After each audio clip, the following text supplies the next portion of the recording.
इतिहास के पन्नों से आज फिर हम एक नया इतिहास आपके लिए निकाल कर लाए हैं। तो आइए जानते हैं इतिहास के पन्नों में आज के ही दिन क्या घटित हुआ था। 11 अगस्त 1908 को खुदीराम बोस को फांसी हुई थी। भारतीय स्वाधीनता के लिए मात्र 18 साल की उम्र में भारतवर्ष की स्वतंत्रता के लिए फांसी पर चढ़ गए थे खुदीराम बोस। खुदीराम बोस का जन्म 3 दिसंबर 1889 मिदनापुर, बंगाल में हुआ था।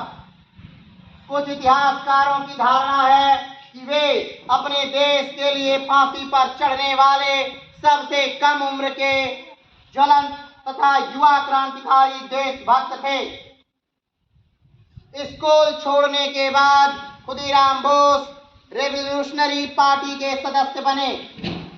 युगांतर नाम की गुप्त क्रांतिकारी संस्था से जुड़े तथा क्रांतिकारियों के साथ मिलकर क्रांति की गतिविधियों में सक्रिय हो गए। प्रफुल्ल चंद्र चाकी के साथ मिलकर 1908 में खुदीराम बोस ने किंग्सफोर्ड की गाड़ी पर बम फेंका, लेकिन उस समय किंग्सफोर्ड गाड़ी में नहीं था, जिसकी वजह से वह बच गया। प्रफुल्ल चाकी को पुलिस ने मौके पर घेर लिया और प्रफुल्ल चाकी ने खुद को गोली मार ली। खुदीराम बोस को गिरफ्तार किया गया और उन्हें फांसी की सजा सुनाई गई। 18 साल की उम्र में हाथ में गीता लेकर खुदीराम बोस फांसी पर चढ़ गए। कक्षा 8 में जो इस समय बालक हैं वो लगभग 13 से 14 वर्ष के होंगे और मात्र 17 वर्ष की उम्र में आपके ही जिले में, यही मुजफ्फरपुर में ही एक बालक जिसका नाम था खुदीराम बोस और एक बालक जिसका नाम था प्रफुल्ल चाकी, इन दोनों ने अंग्रेजों को भगाने के लिए किंग्सफोर्ड नामक एक अंग्रेज की गाड़ी पर बम फेंक दिया।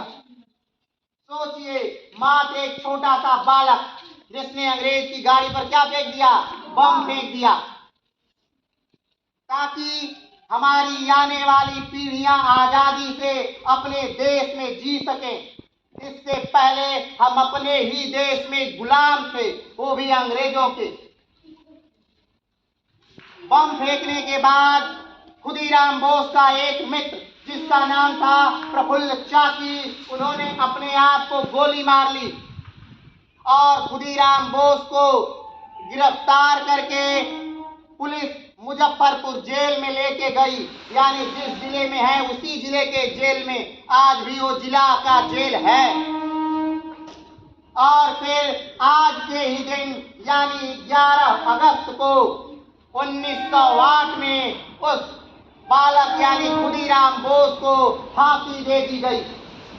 मात्र उस समय उस बालक की उम्र 17 से 18 साल के बीच में थी। कहा जाता है कि खुदीराम बोस को उनकी दीदी ने अपनी मां से 2 मुट्ठी खुद्दी चावल का टुकड़ा देकर खरीदा था, इसलिए उनका नाम खुदीराम बोस पड़ा था।